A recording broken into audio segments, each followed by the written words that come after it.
సుందరరావు రెడ్డి గారు ఎన్ఎఫ్టీ అనే ఒక కాన్సెప్ట్ గురించి విన్నాను. ఏంటి అసలు ఎన్ఎఫ్టీ అంటే? సో దీని గురించి ప్రేక్షకులకు డీటెయిల్డ్గా ఎక్స్ప్లెయిన్ చేయగలరు? డెఫినెట్గా అండి.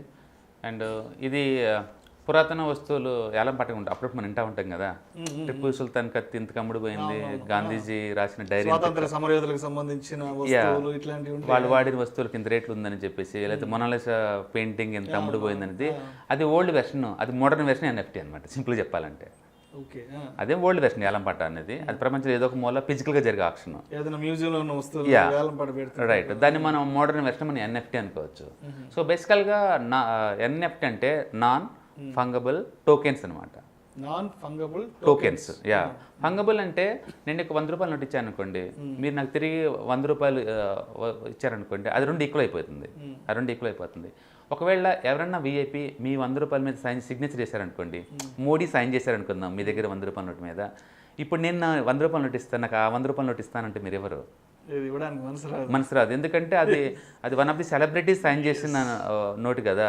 ఇప్పుడు అది 100 అవ్వదు, దానికి కొత్త వాల్యూ క్రియేట్ అయింది because of the Modiji personal celebrity వల్ల. ఇప్పుడు అది మీరు వేరే వాళ్ళకి ఏలం పట్టి పెట్టారనుకోండి, బీజేపీ వాళ్ళందరూ వచ్చేసి నేను కొంటా అంటారు, రేటు పెరుగుతా పోతుంటుంది, ట్రై చేస్తారు దానికి. ఎందుకంటే అతనుకున్న క్రేజ్ అలా క్రేజ్ అలాంటిది కాబట్టి. అట్లాగే ఒక ఫిల్మ్ యాక్టర్స్ ఎవరన్నా, ఇప్పుడు రజనీకాంత్ సిగ్నేచర్ పెట్టిన ఒక నోట్ కావచ్చు, ఒక వైట్ పేపర్ కావచ్చు, ఒక క్లోత్ కావచ్చు, ఏదైనా కావచ్చు, ఒక సెలబ్రిటీ ఎవరైనా సరే వాటికి పురాతన వస్తువులు ఏదైనా కావచ్చు, ఇలాంటి వాటికి కనుక ఒక కొత్త వాల్యూ ఉంటుంది, ఒక వాల్యూంట్ ఉంటుంది. దాన్ని మనం సింపుల్గా అది కరెన్సీ లాగా లేకపోతే ఒక తుప్పు పట్టిన కత్తిలాగా మనం పోల్చలేము అనమాట. సో అట్లాంటివి ఇప్పుడు నేను నీకు 100 ఇచ్చాను అనుకోండి, నువ్వు నాకు 100 ఇవ్వలేవు, నువ్వు దానికి కొత్త వాల్యూ వచ్చింది కాబట్టి. అలా కొత్త వాల్యూ క్రియేట్ అవుతుందని నాన్ ఫంగబుల్ అంటారు. ఓకే. సో ఫంగబుల్ అంటేనేమో నేను 100 ఇస్తే నాకు 100 తిరిగి అనమాట, ఒక ఈక్వలెంట్ వాల్యూ. నాన్ ఫంగబుల్ అంటే ఇప్పుడు అది ఈక్వలెంట్ వాల్యూ కాదు, నీది హై వాల్యూ వద్దు అనమాట, వాటి నాన్ ఫంగబుల్. ఇప్పుడు ఇది జెన్యూనే కాదు నాకు ఎలా తెలుసు? నేను ఒక ట్రిపికల్ కత్తి నేను తీసుకుంటున్నాను, మీరు 2 కోట్లు అని చెప్పారు, అది అతను వాడిందా లేదు నాకు తెలియదు కదా. ఇలాంటి జరగకుండా అని చెప్పి దీని ఏం చేస్తారంటే బ్లాక్ చైన్ టెక్నాలజీ వాళ్ళ దగ్గర నుంచి వెళ్ళి దాన్ని అథెంటికేట్ సర్టిఫికేట్ పట్టుకొస్తారు డిజిటల్గా. ఇప్పుడు అది అఫీషియల్ వాళ్ళు దాన్ని టోకెన్ అంటాం, ఇప్పుడు ఇది మోస్ట్ అథెంటికేటింగ్గా. ఓకే. అట్లా అది బ్లాక్ చైన్ టెక్నాలజీ ఎప్పుడైతే యాడ్ చేశారో దీన్ని, దానికి డిజిటల్ సిగ్నేచర్ యాడ్ అయిందో, అప్పుడు ఆ ప్రోడక్ట్ని ఏమంటారు అంటే ఎన్ఎఫ్టీ అంటారు, నాన్ ఫంగబుల్ టోకెన్ అంటాం. ఇప్పుడు దీన్ని ఆప్షన్ పెట్టాను అనుకోండి, ఓకే, ఇప్పుడు పబ్లిక్ని ఆప్షన్ పెడతాను కదా, పెట్టినప్పుడు ఎవరో ఒకరు బిడ్లు వేస్తూ ఉంటారు, హైయెస్ట్ బిడ్ వచ్చిన నేను అమ్మేస్తాను, అమ్మేసినప్పుడు నాకు ఎంతకంత అమౌంట్ వచ్చేస్తుంది అనమాట. అది ఇప్పుడు రేపొద్దున మీరు నా దగ్గర నుంచి కొన్నారు, మీరు మళ్ళీ ఆప్షన్ పెట్టారనుకోండి వేరే ప్లేస్లో, మళ్ళీ వేరే వాటికి అమ్ముడుపోయింది అనుకోండి, అమ్మిన దాంట్లో నాకు మళ్ళీ 10% వస్తుంది. అట్లా జీవితకాలం అది క్రియేట్ చేసిన ఆధారికి వస్తూనే ఉంటుంది అమౌంట్, ఒక మల్టీ నెట్వర్క్ సిస్టమ్ లాగా వస్తూనే ఉంటుంది.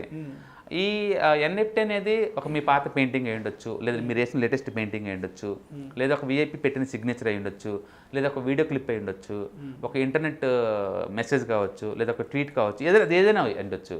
దానికంటే ఒక వాల్యూ ఉందన్నమాట. అంటే పురాతన వస్తువులకి ఎంత విలువ ఉందో మోడర్న్ ఏజ్లో డిజిటల్ ప్రొడక్ట్స్ కూడా అంతే వాల్యూ ఉందన్నమాట. అది సెలబ్రిటీస్ షార్ట్కట్లో ఎన్కాష్ చేసుకునే పద్ధతి అనమాట. సింపుల్ చెప్పాలంటే సెలబ్రిటీస్లు వాళ్ళ యొక్క పాపులారిటీని ఎన్కాష్ చేసుకునే ఒక పద్ధతి అనమాట. అది సింపుల్గా అది ఇంకా ఆన్లైన్లో అంటే ఇంకొక మినీ బిట్ కాయిన్ లా టైప్లో తీసుకొస్తున్నారు దీంట్లోకి అనమాట. ఇప్పుడు దీని ద్వారా ఏమవుతుందంటే ఒక పురాతన వస్తువు సొంతం చేసుకున్న ఈగో సాటిస్ఫాక్షన్ అవుతుంది అనమాట. దీనికి ట్విట్టర్ CEO ఫస్ట్ చేసిన ట్వీట్ని 19 crores సోల్డ్ చేశారు, 19 కోట్ల రూపాయలు. చిన్న tweet. Yes, you're right. Okay. ఒక ట్రంప్ మీద చేసిన చిన్న వీడియో క్లిప్కి 50 crores అమ్ముడుపోయింది. ఓకే. అంటే ఈ కాంట్ ఇమాజిన్, మనం ఉన్న మోడర్న్ ప్రపంచంలో ఏదైనా అమ్ముకోవచ్చు, కొనేవాళ్ళు ఉంటే ఏదైనా అమ్మేయచ్చు. అట్లా అది ఏదైనా వచ్చు, మీరు సొంతంగా పెయింటిస్ట్, అది కూడా పెట్టచ్చు. అది మీరు దాన్ని తీసుకోవాలి, బ్లాక్ చైన్ టెక్నాలజీ వాళ్ళకి ఇచ్చేసి డిజిటల్ సిగ్నేచర్ తీసుకోవాలి, దాన్ని ఆ సైట్లో పెట్టేసి నమ్మేసుకోవచ్చు కొనేవాళ్ళు ఉంటే. సో అట్లా ఈ పాత ఆక్షన్ని మోడర్న్ పద్ధతిలో ఎన్ఎఫ్టీ అంటారండి.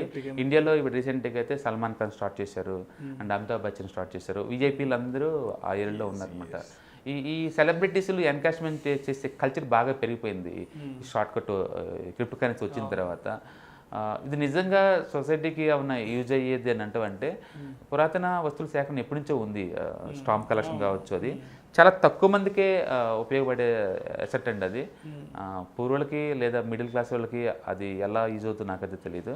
బట్ మీరు ఆల్రెడీ రిచ్ కనుక అయి ఉంటే మీ దగ్గర ఒక రజనీకాంత్ సిగ్నేచరు, ఒక చిరంజీవి ఫోటో ఇలాంటి ఏదైనా ఉండాలి అన్న పసెసినెస్ కనుక ఉంటే మీరు ఇలాంటి వాటిలోంచి మీరు బై చేసుకోవచ్చు ఎన్ఎఫ్టీని అనమాట. సో ఫ్యూచర్లో ఇది కూడా ఒక బిట్కాయిన్ లాగా ఎక్కువ రేట్లు కమ్ముడుపోతుందని చెప్పేసి జనాల్లో అనమాట. ప్రపంచం ఎంత క్రేజీగా ఉందంటే ఇంటర్నెట్ని ఎన్ని యాంగిల్లో ఉంచి డబ్బులు సంపాదించుకోవాలో అన్ని యాంగిల్లో వాడేసుకుంటున్నారండి.